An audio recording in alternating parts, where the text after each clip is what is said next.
Convener ఫోటోలు దొరుకుతుంటాను ఫోటోలు నేను చెప్తాను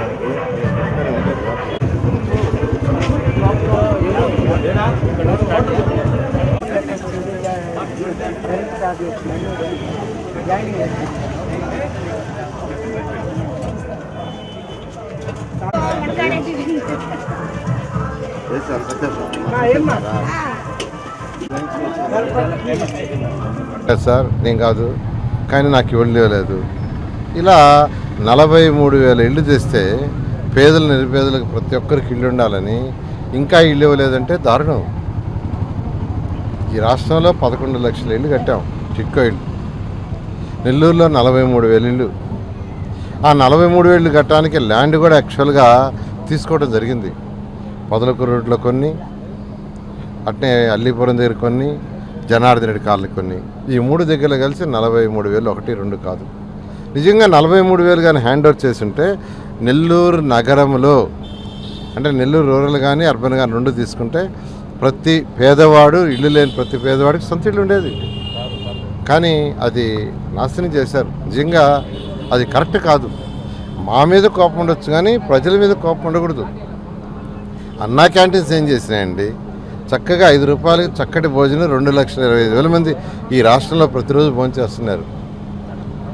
అట్లాంటి అన్నా క్యాంటీన్ మూసేశారు. ఎందుకు పోయాలా? పేదలు నిరుపేదలకి వాళ్ళు చక్కటి భోజనం చేసేవాళ్ళు. ఇది నిజంగా దారుణం. ఈ ప్రభుత్వం కక్ష సాధింపు తప్పితే ఇంకేం లేదు. ఈరోజు పెన్షన్స్ తీసుకుంటే పెన్షన్స్ డోర్ టు డోర్ ఇచ్చారు. మా మీద బురద చల్లటం కోసంగా పెన్షన్స్ మేము సచివాలయంలో ఇస్తారు రండి అని అందరూ వృద్ధులందరినీ అక్కడ రమ్మంటున్నారు.